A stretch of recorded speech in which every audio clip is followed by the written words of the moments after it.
하나님의 말씀 함께 보겠습니다. 하나님 말씀은 사도행전 10장 24절부터 43절까지의 말씀입니다. 사도행전 10장 24절부터 43절, 신약성경 204면 혹은 205면에 있는 사도행전 10장 24절부터 43절까지의 말씀입니다. 이 계시의 말씀을 읽을 때 하나님의 음성이 여러분 심령 속에 들려지길 원합니다.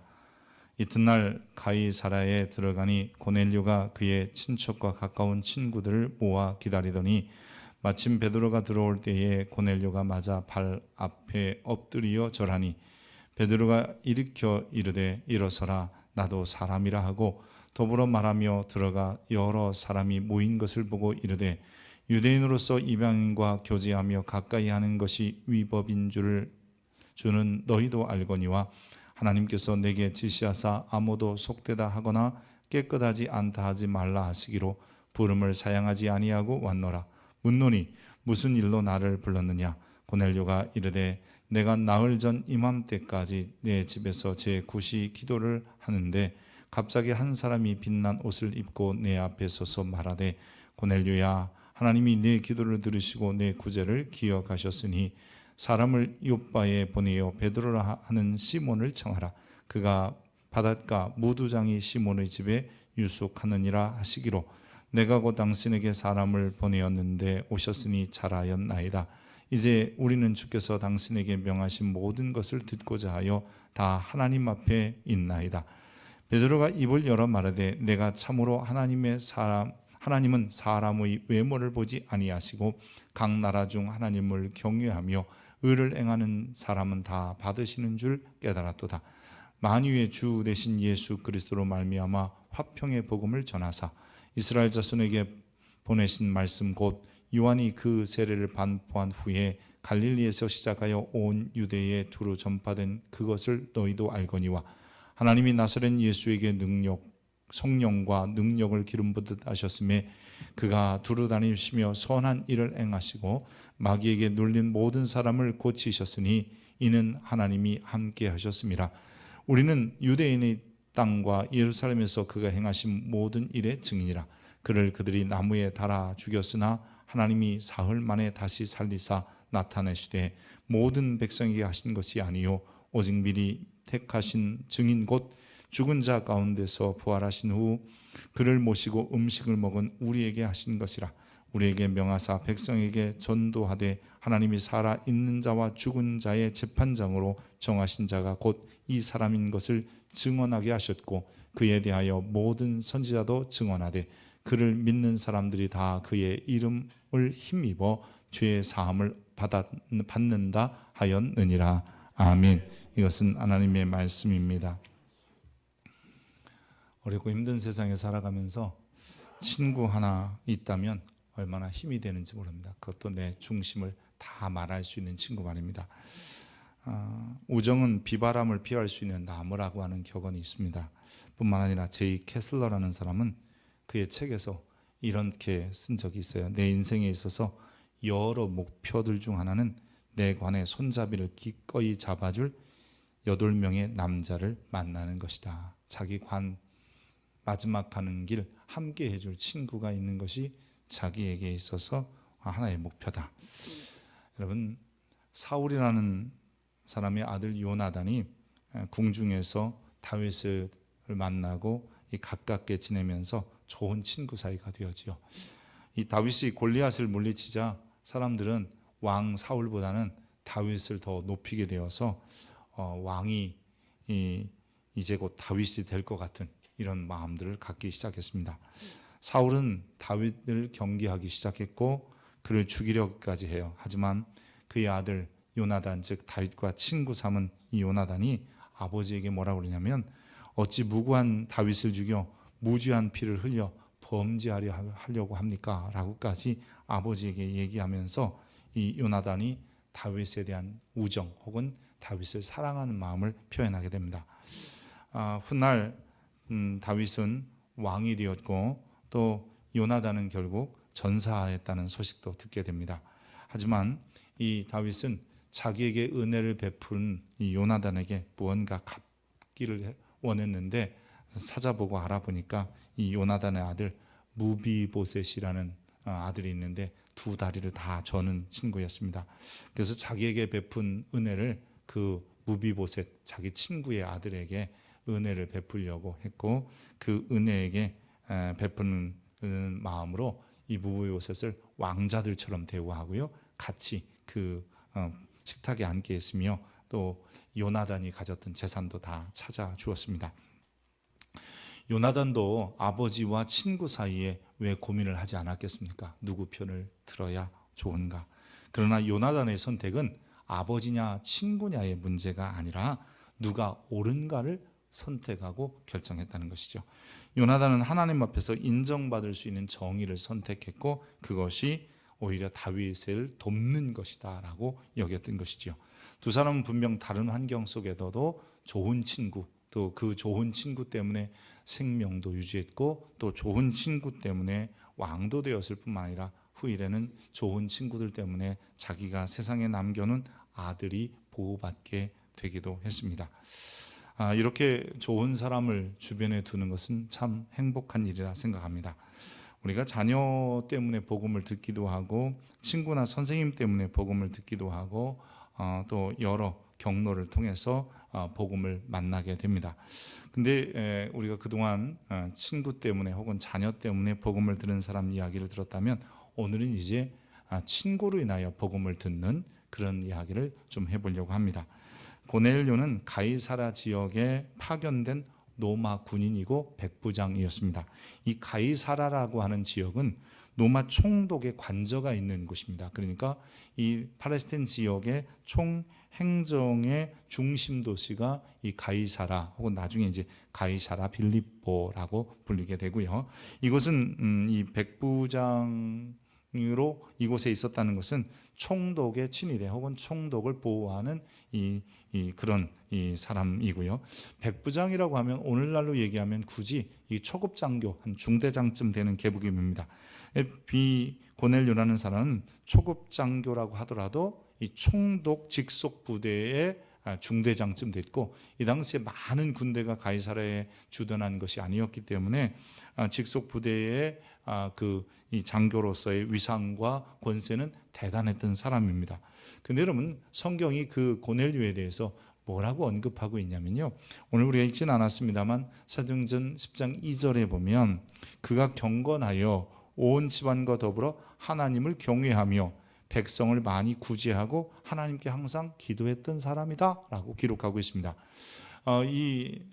당시에 하나님을 경외한다라는 말이 성경에 이제 우리가 읽다 보면 종종 등장합니다. 근데 고넬료는 온 집으로 더불어 하나님을 경외했다라고 하는데, 이 하나님을 경외하는 사람들이라는 이 당시에 유대인의 회당에 참석하면서 그리고 유대인의 그런 어떤 이 습관들처럼 마치 하나님을 믿는 사람들을 바로 이 경외하는 사람들, 하나님을 경외하는 사람들이라고 불렀습니다. 고넬료는 즉 유대인의 회당에 이방인으로서 출입하면서도 자연스럽게 구약 성경 타나크를 배우게 되고, 이 타나크에서 가르치는 가장 핵심 주제가 뭐냐면 메시아가 오신다였습니다. 그러기에 회당에 갈 때마다 이 고넬료가 들은 이야기는 메시아가 이제 곧 오신다라는 이야기를 수없이 들었던 것이죠. 그리고 당시에 민가에 퍼져 있는 수많은 이야기들 중에 유대인들 중에 계속 회자가 되고 또 화제가 되었던 이야기는 얼마 전 예루살렘에서 십자가에 처형된 나사렛 예수, 그가 죽은 자 가운데서 살아났는데 그가 곧 메시아다라고 하는 소문이었습니다. 하나님을 경외하는 고넬료, 즉 유대교의 것들을 배우면서 그리고 회당에 출입하는 이 고넬료로서는 이 회당에 가서 들을 때마다 이제 메시아가 오셔야 된다는 뭐 그런 기대감, 또 혹은 그런 소리를 들었을 뿐만 아니라 사람들이 이 나사렛 예수가 메시아다라는 소리를 들었기에 정말 누가 메시아인지를 고민하게 되었습니다. 여러분, 이 그리스도인들, 즉 저와 여러분이 교회에 나오시면서 가장 많이 들어야 될 소리가 뭔지 아십니까? 그것은 착하게 살아라, 바르게 살아라, 정직하게 살라고 하는 윤리와 도덕적인 것이 아니에요. 또는 헌신하라, 충성해라, 봉사해라, 그래야 복받고 상급 받는다, 이런 소리도 아닙니다. 여러분, 이 고넬료가 회당에 가서 가장 자기의 가슴을 울렸던 메시지가 메시아가 오신다라는 이야기였다면, 오늘날 교회에 다니는 우리들에게도 가장 많이 들어야 될 메시지는 예수님이 다시 오십니다입니다. 여러분, 재림의 주님을 소망하고 재림의 주님에 대한 메시지를 듣는 것이 교회에서 들을 수 있는 가장 위대한 메시지입니다. 여러분, 교회를 윤리적이거나 도덕적인 이런 즉 윤리 선생님이나 도덕 선생님이 가르치는 설교 정도로 생각하면 안 되는 이유가, 그것은 세상에서도 듣습니다. 하지만 예수님이 다시 오신다라고 하는 것은 교회가 정말 가르쳐야 될 핵심 메시지 중 하나이고, 아니, 그것이 가장 큰 메시지라는 사실을 기억해야 합니다. 근데 이 메시아를 대망하는 사람들은요, 이게 초림이 됐든 재림이 됐든 간에 이 메시아 대림 혹은 대망 사상을 가진 사람들은 경건한 삶을 유지하고 살았다는 겁니다. 오늘 이 고넬료라는 사람이 하나님을 경외하는 사람, 즉 회당에 출입하면서 이 메시아에 관한 이야기를 듣다 보니까 자기도 유대인들을 구제하고 하나님 앞에 기도하는 경건한 모습을 갖고 살았습니다. 여러분, 오늘 우리들이 왜 건건하게 살아야 되고 왜 좀 더 윤리적이고 도덕적인 부분에서 완벽해야 되느냐, 좀 더 그런 모습에 가까워져야 되느냐 한다면, 그 이유는 우리가 다시 오실 재림의 주님을 기다리기 때문이에요. 재림의 주님을 기다리고 있는 사람들, 그 교회 공동체의 최대 미션이 바로 재림을 기다리는 건데, 이렇게 재림을 준비하는 사람들 속에 갖춰야 될 능력은 여러분 무슨 파워풀하고 대단한 능력이 아니라 경건의 모양이에요. 근데 오늘 우리들이 경건의 모습, 모양은 있을지 모르지만 경건의 능력이 없어서 그냥 외모로 볼 때는 경건한 것 같은데 속을 보면 그렇지 않은 사람들이 너무 많은 거예요. 다시 한번요.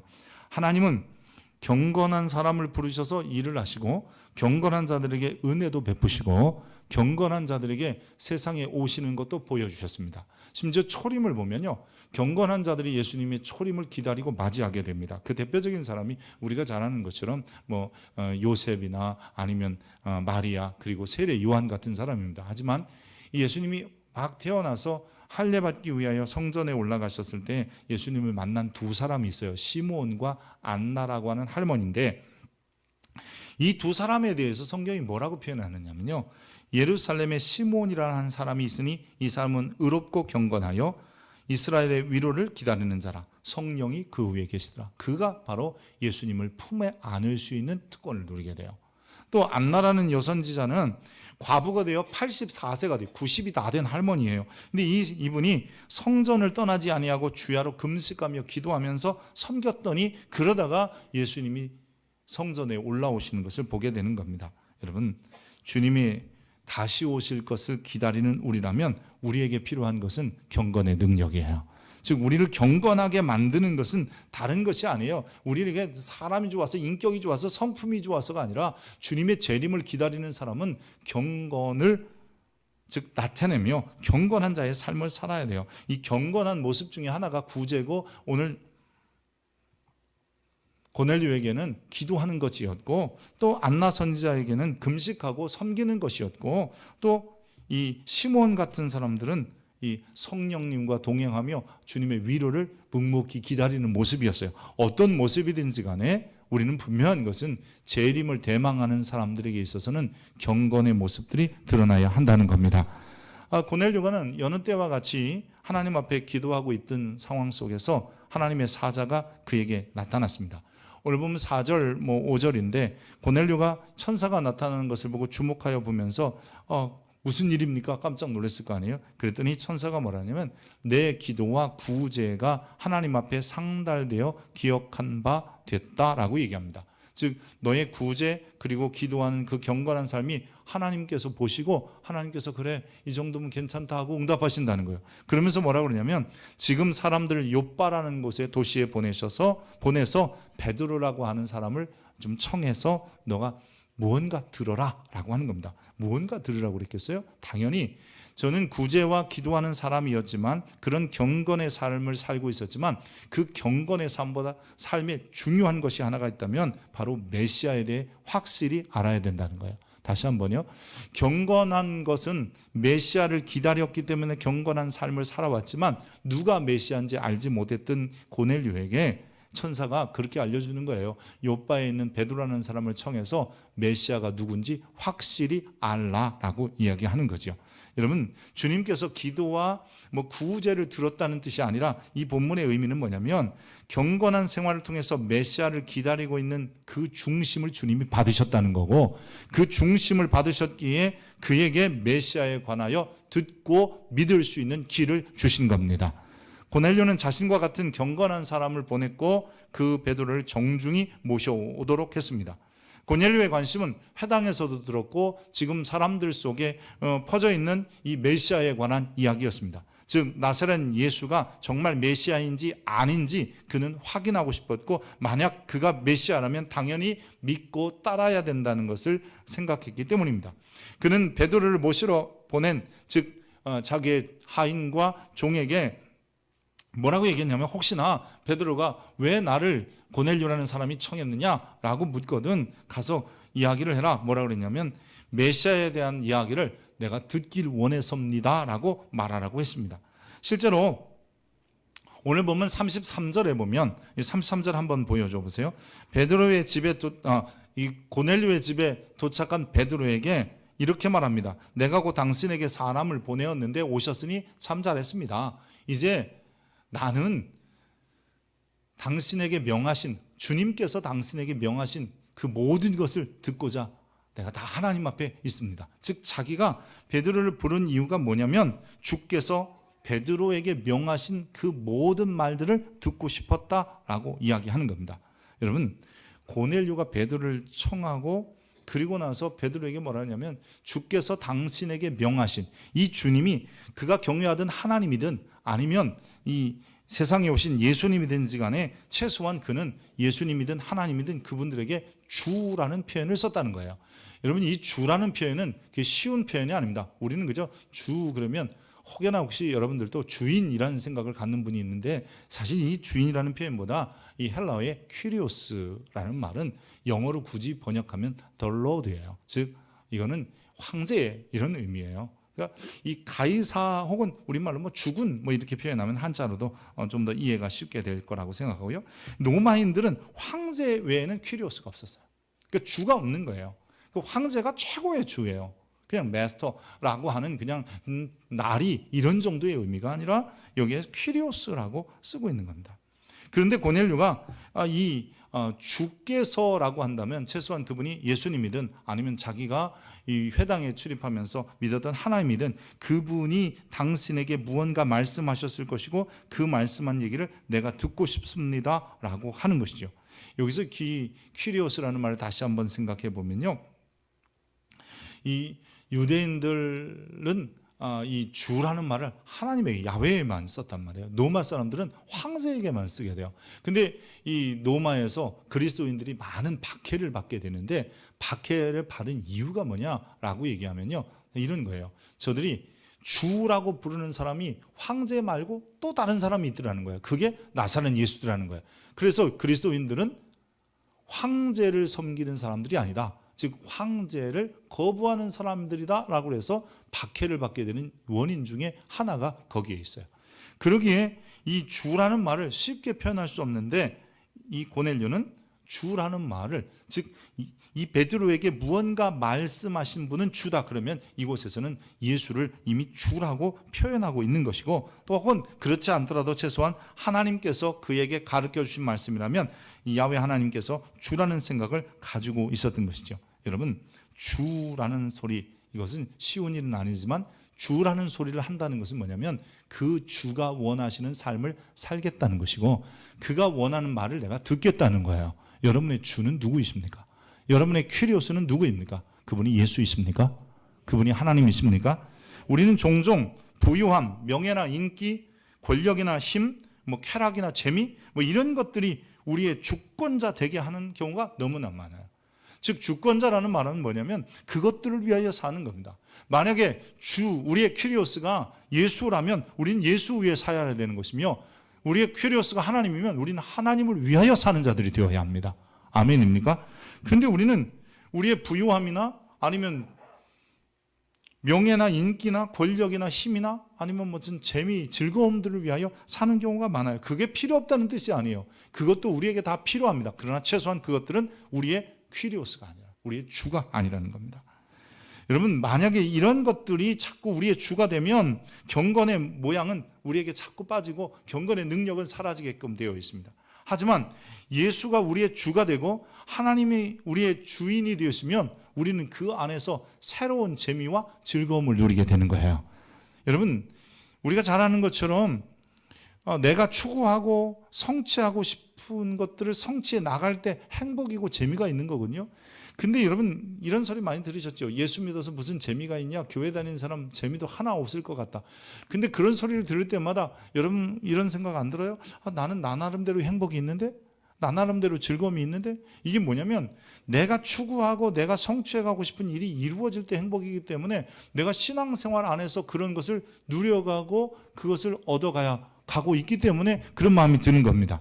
보통 세상 사람들은 알지 못하는 거죠. 왜냐하면 그들의 주는 이 부유해지고 명예를 갖고 인기가 높아지는 거고 성공하고 출세하는 거고 잘 나가는 거고 어디 가서 이렇게 한번 의시되는 거고 그리고 자기 것 자랑하는 것, 이런 것이 주이기 때문에요. 그러나 우리의 퀴리오스는 그것이 아니라 우리의 주이시며 우리의 생명이신 예수 그리스도이시고 하나님이시잖아요. 그러니까 우리가 하나님을 섬기는 것으로부터 오는 기쁨, 하나님을 위하여 헌신함으로부터 오는 기쁨, 주의 말씀을 순종함으로부터 오는 이 기쁨이 있는 거죠. 그게 얼마나 재밌는지 몰라요. 그게 참 재밌어요. 여러분, 그런 재미가 있기를 원합니다. 이게 바로 주를 퀴리오스라고, 즉 예수를 주라고 부르는 사람들의 삶의 모습이기도 해요. 여러분, 고넬료가 바로 그것을 알았기 때문에 최소한 하나님을 퀴리오스라고 불렀기 때문에 그는 경건하게 살 수밖에 없었던 거죠. 왜? 여러분, 어떤 주권자로서 아니면 또 이 권력자로서 자기가 얼마든지 누리고 얼마든지 유대인들을 학대하고 또 착취할 수도 있었는데 구제했다는 거잖아요. 그리고 자기 정도의 권력이나 힘이면 그 가이사라 빌립보 지역, 가이사야 지역에서 최대한의 여러분 누리고 살 수 있었음에도 불구하고 자기는 그것을 내려놓고 오히려 하나님께 기도했다고 하잖아요. 그가 자기의 주인이 누군지를 알았던 거죠. 여러분, 우리도 하나님께서 우리의 주인이시고 예수가 우리의 구주인 것을 믿으면 우리의 삶의 경건을 드러낼 수밖에 없어요. 여러분, 우리의 경건의 능력이 메시아를 대망할 때 나오고요. 또한 예수가 우리의 주라는 것을 알 때 우리는 경건하게 살아가게 되는 거예요. 베드로가 이제 고넬료의 집에 도착했습니다. 그러고 보니까 베드로의 집에 오늘 본문부터 이렇게 시작하는데 이 베드로가 집에 도착해 보니까 베드로가 여러 사람을 본 거예요. 고넬료만 본 것이 아니라 오늘 10장 24절에 보면 이튿날 가이사라에 들어가니 고넬료가 그의 친척과 가까운 친구들을 모아 기다리더니, 지금 고넬료는 혼자만 기다리는 게 아니라 자기가 메시아를 기다리고 있었고 그리고 자기는 이 하나님께서 퀴리오스 주라는 것을 알았기에 이 사실을 좀 사람들도 내 주변 사람들도 알았으면 좋겠다고 그래서 가까운 친척 친구들을 모아놓고 기다렸다는 겁니다. 고넬료는 베드로가 도착했을 때 심지어 그 앞에 엎드려라고 하는 거예요. 여러분, 이 백부장이 이 주둔군에 그래도 이 정도 되면 대장이 유대인들에게 엎드린다는 거 쉬운 일 아니에요. 주변도 있잖아요. 근데 그는 엎드려서 뭐라고 그러냐면 우리가 하나님 앞에 모였습니다 라고까지 얘기합니다. 자, 우리 33절 다시 한번 보겠습니다. 같이 읽습니다. 시작. 내가 곧 당신에게 사람을 보내었는데 오셨으니 잘하였나이다. 이제 우리는 주께서 당신에게 명하신 것을 듣고자 하여 다 하나님 앞에 있나이다. 주둔군의 백부장이 이름도 없는 베드로를 불러서 그 앞에 절했다는 것도 이게 참 큰 이 사건인데 뭐라고까지 얘기하냐면 하나님 앞에 있나이다 라고 이야기하고 있습니다. 이 메시아에 대한 열망, 그것이 그를 겸손하게 했고 그것도 경건의 모습이죠. 심지어 자기의 위세도 내려놓죠. 로마인의 권위도 내려놓았죠. 주변 사람들의 시선도 중요하지 않고 납작 엎드려서 그리고 하나님 앞에 있습니다 라고 이야기하고 있는 거예요. 여러분, 이 하나님 앞에 있다는 말을 라틴어로는 이렇게 표현합니다. 코람데오. 여러분 많이 들어보셨죠? 코람데오. 이 코람이 누구누구 앞에라는 말이고요. 데오는 데오스, 하나님이라는 뜻이에요. 그러니까 하나님 앞에라고 하는 말이에요. 즉 고넬료가 사람들 앞에 있지 않고 베드로를 모셔오고 나서 그에게 절한 이유도 그렇고 또 자기가 서 있는 자리도 그렇고 이것은 하나님 앞이다. 다른 말로 말하면 하나님의 권위 아래, 하나님의 영광 아래 내가 있습니다 라고 고백하는 겁니다. 여러분, 고넬료의 신앙 모습은 경건, 즉 그 경건은 하나님 앞에서, 사람들 앞에서가 아니라 하나님 앞에서 신실한 믿음을 가지고 살아가는 것이었습니다. 오늘 우리가 정말 회복해야 될 신앙, 정말 재림의 주님을 대망하며 살고 그분을 주라고 부른다면 우리는 하나님 앞에 사는 삶이 회복되어야 합니다. 하나님 앞에 사는 것 다른 모습이 아닙니다. 여러분, 하나님의 권위 아래 복종하는 것이며 하나님의 영광을 위하여 살아가겠다는 결단이 우리에게 필요한 거예요. 오늘 이것이 우리에게 자꾸 사라지니까 우리는 경건의 능력이 없는 겁니다. 우리는 자꾸 주 안에서의 기쁨과 행복을 찾지 않고 세상 것들의 행복과 기쁨을 찾아가려고 하는 데 있는 거죠. 우리 그리스도인들은 언제나 하나님의 임재 가운데 혹은 하나님 앞에 살아가는 성도가 되어야 돼요. 그렇게 하나님의 영광을 위하여 하나님의 권위 아래 복종하는 사람들의 삶을 우리는 다른 말로 그것을 경건이라고 하는 겁니다. 경건은 위대하고 특별한 능력이 아닙니다. 여러분, 그래서 성경에 보면 경건은 오히려 자기를 그 복종시키는 거다, 혹은 가부나 구하를 돌보는 것이다, 뭐 이렇게까지 표현하는 거예요. 구제하는 것도, 남을 돕는 것도, 선교하는 것도, 헌신하는 것, 충성하는 이 모든 것들이 경건의 모습인데, 그 경건을 가져다주는 원인이 뭐냐? 내가 재림의 주님을, 즉 메시아를 기다리기 때문이며, 또 하나는 내가 그분을 주라고 부르고 있는 것이고, 심지어 나는 이 땅에서 사람 앞에 사는 자가 아니라 하나님 앞에 사는 자이기 때문입니다. 여러분도 그렇게 살기를 축복합니다. 이게 신앙인의 모습입니다. 오늘 우리는 고넬료를 칭찬하기 전에 나 자신을 돌아봐서 내가 고넬료 같은 자인지를 돌아보는 게 더 중요합니다. 옛날 한 사람이 그렇게 살았다가 중요한 것이 아니라 내가 이 시대 상황 속에서 그렇게 살아내고 있는지가 더 중요한 이야기가 되는 거죠. 주 안에 기쁨이 있고, 주 안에 생명이 있고, 주 안에 행복 있고, 주 안에 만족이 있습니다. 그렇게 우리가 자꾸 주님 안에서 나의 그 경건한 모습들을 좀 이루어가고 경건의 능력들을 드러내야 합니다. 주님이 곧 오실 거니까, 그분만이 주이시니까, 그리고 이제 나는 하나님 앞에 사는 사람이니까 이것을 잊지 않기를 바랍니다. 하나님은 그런 고넬료에게 정말 그에게 원하고 소망했던 그 메시아가 누군지를 확실하게 가르쳐 주십니다. 자, 그 메시아에 관한 이야기가 오늘 본문 38절부터 43절까지의 아주 짧은 이 베드로의 설교 속에 담겨져 있습니다. 우리 베드로의 설교를 같이 한번 읽어보도록 하겠습니다. 38절부터 같이 읽습니다. 시작. 하나님이 나사렛 예수에게 성령과 능력을 기름 붓듯 하셨음에 그가 두루 다니시며 선한 일을 행하시고 마귀에게 눌린 모든 사람을 고치셨으니 이는 하나님이 함께 하셨습니다. 우리는 유대인의 땅과 예루살렘에서 그가 행하신 모든 일의 증인이라. 그들이 나무에 달아 죽였으나 하나님이 사흘 만에 다시 살리사 나타내시되 모든 백성에게 하신 것이 아니요 오직 미리 택하신 증인 곧 죽은 자 가운데서 부활하신 후 그를 모시고 음식을 먹은 우리에게 하신 것이라. 우리에게 명하사 백성에게 전도하되 하나님이 살아있는 자와 죽은 자의 재판장으로 정하신 자가 곧 이 사람인 것을 증언하게 하셨고 그에 대하여 모든 선지자도 증언하되 그를 믿는 사람들이 다 그의 이름을 힘입어 죄 사함을 받는다 하였느니라. 아멘. 굉장히 짧은 몇 절 안 되는 설교를 통해서 베드로는 고넬료에게 예수가 그리스도다 혹은 예수가 메시아다라고 선포한 거예요. 여러분, 좀 더 요약하면 이런 거잖아요. 나사렛 예수께서 메시아인데 그를 알지 못하는 이들이 나무에 달아 죽였지만 하나님이 그를 사흘 만에 살리셔서 우리의 재판장으로 삼아 주셨다는 거예요. 그리고 이제 그를 믿는 자들마다 죄사함 받는다. 뭐 이게 설교의 전체예요.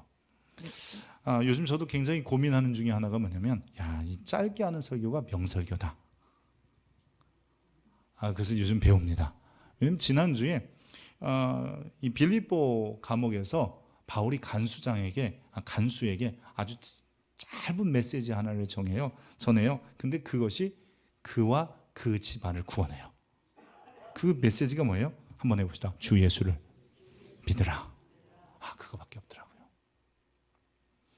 예수가 네가 생각하는 메시아이고 그분이 퀴리오스이고 그분 앞에 살아야 된다라고 지금 베드로가 고넬료에게 얘기한 거예요. 근데 사람들은 모르고 그를 십자가에 죽였지만 하나님이 다시 살리셨다. 그러니 그분을 믿어라. 여러분, 그가 이 베드로의 설교를 듣고 고넬료의 믿음이 생겼겠지요. 당연하지요. 그래서 그런지 오늘 우리가 읽지 않았습니다만 44절에 보면 이렇게 돼 있어요. 베드로가 이 말을 할 때에 다른 말 아니에요. 예수 믿어라. 뭐 이렇게 얘기해요. 그분이 그리스도다, 메시아다. 이 얘기했더니 그 말을 할 때 성령이 말씀 듣는 모든 사람에게 내려오시니. 오늘이 성령 강림 주일입니다. 여러분, 성령 강림 주일 되면 성령 받으라는 얘기를 많이 해요. 한번 예수님이 이렇게 말씀하세요. 숨을 내쉬며 가라사대 성령을 받으라. 아멘 했겠죠. 여러분들이 그럴 때 많은 성도들이 오해하는 것 중에 하나가 뭐냐면 성령 받으면 능력이나 권세와 힘과 파워와 은사들이 나타난다고 생각하지요. 그렇지 않아요, 여러분. 때로 필요하면 은사도 나타나고 능력도 나타나겠지만 성령을 받은 사람은 성령님이 내 안에 계시기에 여러분 경건한 모습들이 나타나게 돼 있어요. 뭐가 확증이 되냐면 예수가 메시아구나, 그분만이 키리오스구나, 아 내가 그분 앞에 살아야지, 이런 결단이 생겨지기 때문이에요. 그러니까 성령의 충만함은 무슨 능력이나 권능이 아니라 내가 그분 안에서 그분의 임재 가운데서 하나님 앞에 하나님의 영광을 위하여 살아가는 성도들이 되면 되는 거예요. 그렇게 세례받은 그렇게 성령의 세례 혹은 성령의 임재를 경험한 사람들에게 세례 주기를 주저하지 않아요. 그리고 이 베드로가 그 모든 말씀 듣는 사람들에게 예수 그리스도의 이름으로 세례를 베풀라고 해서 저들에게 세례를 베풀게 됩니다.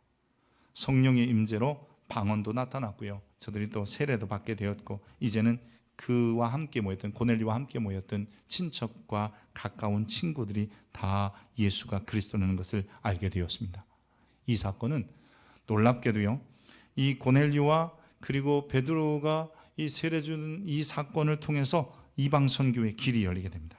그때까지는 이 복음이 이 이방인들에게 전해지는 것이 주저되었고 제한적이었는데 베드로가 요빠에 있을 때 환상을 보았을 뿐만 아니라 실제로 가서 이방인들에게 성령이 임재하는 것을 보고 그들에게 세례 주는 사건을 통해서 초대교회는 이방 선교의 문을 열기 시작했습니다.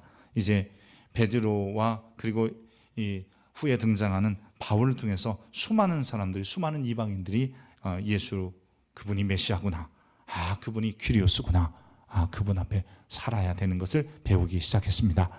특별히 이 고넬료는 베드로를 청할 때 자신뿐만 아니라 가까운 친구들과 친척들을 초대해서 그들에게 복음을 듣게 했고 듣는 자들이 성령의 경험도 또한 세례도 받게까지 했습니다. 이방인이지만 하나님을 경외하며 메시아를 기다린 한 사람, 그분을 퀴리오스라고 믿고 서있던 하나님 앞에 서있던 한 사람을 통해서 많은 사람들이 예수 그리스도를 만나게 된 거지요. 귀한 친구, 다른 게 아니더라고요.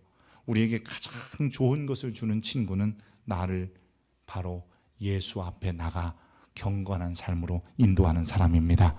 우리 어릴 때부터 많이 들었던, 또 여러분이 잘 아는 말 중에 친구 따라 강남 간다 그러잖아요. 친구 따라 강남 가는지 모르겠지만 친구 따라 교회 오기는 부쩍 힘들어요. 근데 이게 가장 귀하고 놀라운 능력이 아닐 수 없습니다.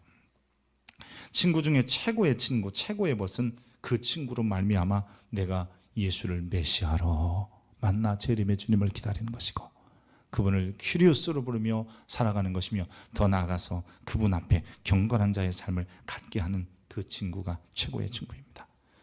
요한복음에 보면 나다나엘 혹은 바돌로메라고 불리는 예수님의 제자 한 사람이 등장합니다.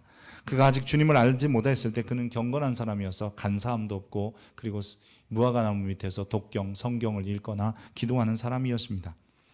그는 늘 이스라엘에 무슨 특별한 지도자가 나왔으면 좋겠다라고 기대하는 사람이었습니다. 그런 그를 찾아가 율법과 선지자들과 시편에 기록한 선지자들이 말했던 그분을 내가 만났는데 그분이 나사렛 예수다라고 소개한 친구가 있었습니다. 그 친구가 빌립입니다.